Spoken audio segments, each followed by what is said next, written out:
All right, ladies and gentlemen, joining us now, always love having him, Daniel Henninger, deputy editor, editorial page editor for the Wall Street Journal, Pulitzer Prize-winning journalist and Fox News contributor. Daniel, welcome, sir. Good to be with you, Steve. All right, let's talk about Iran here. You wrote a great piece about a week ago, Obama's Iran entitlement. Now the reports are coming out that not only will Obama bypass the Senate, denying them their constitutional role and duty to approve any treaties. We heard John Kerry say to the Senate Foreign Relations Committee, Congress will have no role in this. It's not a legal document. But they're going to bypass Congress and go to the UN Security Council to get approval there. Yeah, the founding fathers must be spinning in their graves. I mean, it's gone from the ridiculous to the absurd, Steve, that you can't do business with the Senate of the United States, one of the three branches of the American government, which typically, since 1963, when John F. Kennedy was president and began negotiating arms control treaties with the Soviet Union, through the Nixon presidency, Reagan presidency, virtually every single arms control agreement was submitted to the U.S. Senate for approval and debate. And by and large, they were approved overwhelmingly. This is the exception. Barack Obama decides, since it's kind of like Obama, it all runs out of his head, and you just have to accept whatever falls out of his mind. In this case, the Iran nuclear arms deal. That they would present this to the Security Council is ridiculous insofar as the Security Council has already passed several resolutions demanding that the Iranians stand down from their nuclear program and subject themselves to inspections, and they violated every one of those Security Council resolutions.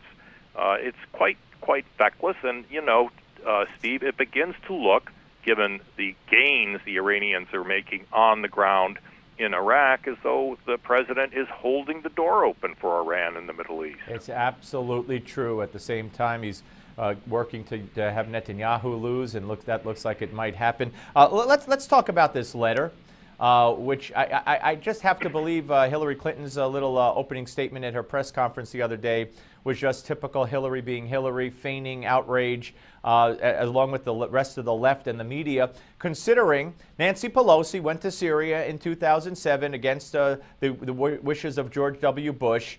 You had Congress people going to Iran, Democrats, when Bush was ready to invade Iran to meet with meet with Saddam Hussein. Ted Kennedy wrote a letter to the Soviets in '84 trying to enlist their help in defeating Reagan. And of course, dear Mr. Comandante, or whatever it was, the letter to Noriega with Nicaragua. I mean, this has been done a million times by Democrats, but oh my gosh, this has never happened before. Yeah, that's right, and they are so shocked, and it's just the spectacle of them criticizing the 47 senators because they might discomfort the Iranians, of all people, is really quite rich. But as a serious matter, this letter is the sort of thing that is, I think, the product of the kind of politics that Barack Obama has practiced, or more specifically, not practiced. I mean, this is a president who just won't do business with the Republicans in the Senate.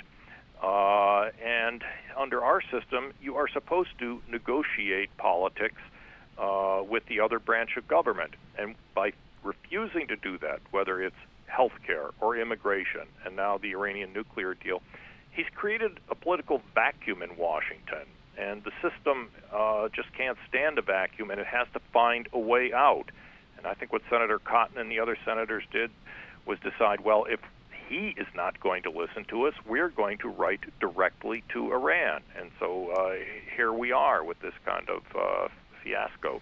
I know nobody likes to use this word, but I got to tell you, it's the senator's constitutional duty.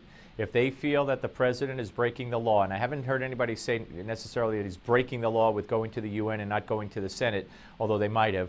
I know they said it about the executive order. I know they said it about his unilateral enforcement and delaying tactics in the health care bill. If they think he's breaking the law and trampling the Constitution, they have a constitutional duty to impeach him. I mean, I just don't know how else to say it. Yeah.